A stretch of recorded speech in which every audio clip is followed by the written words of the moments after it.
So you can tell I'm connected to the Pro. It's floating in the water now because I have this switch device on my screen, which means I'm connected. I'm going to go right into fishing and take a look at the screen so I can show you that menu.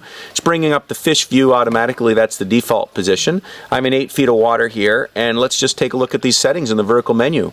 So I have the X on iOS, which allows me to go back out of this view. You won't have that on the Android. There's my battery indicator light for the sonar. I've got about 23% left on the sonar. First option is change my measure from feet to meters. If you just select it off, now all of my scale is in meters, or I go back and it's back in feet. Everything in this menu is done live on the screen. Maybe I want to move this menu over here. I want to see it tracking as it comes across, so I can move the scale from left to right. I prefer it on the left-hand side to keep it clean. The sound button is just to toggle on and toggle off. When it's on, that means that anytime there's fish seen on the screen, then they will give you a notification, a ping sound to tell you that fish have been found, so you don't always have to be looking at the screen to see fish are there. The other big functions over here are to switch live between raw data, which you can see. I can zoom in here on the live data. You can see that you can zoom in. You've got the fish view, so you can switch very easily between raw and fish view.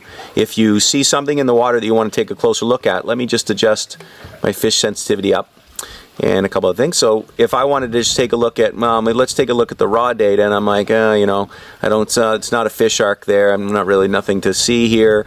I'll just put it back into fish view, and you can just easily go into fish view, and there you get a fish actually coming across the screen now.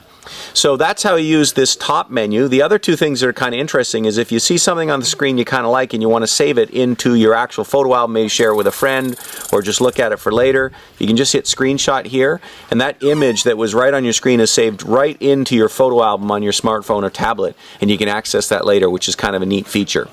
The other feature that's kind of cool in this is if you like what you're seeing on the display, this is the sonar. So maybe, for example, I have it in raw data mode, and you know, I really like some of the bottom contour, although this is pretty flat. But maybe there's something here I want to see. Oh, I see some, those are actually some fish on the bottom there. I can see some fish on the bottom.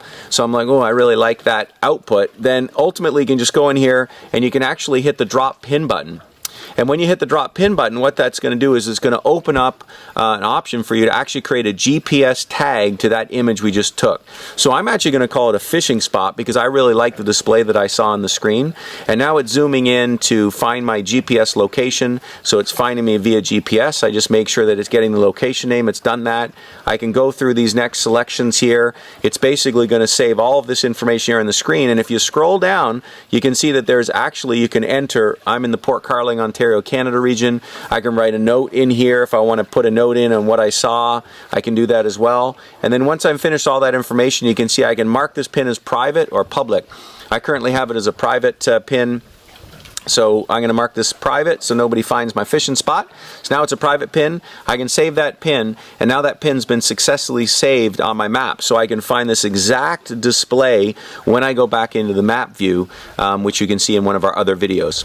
So that's quickly how to use all of the features that you have in the top menu here and really adjust your sonar to your personal liking.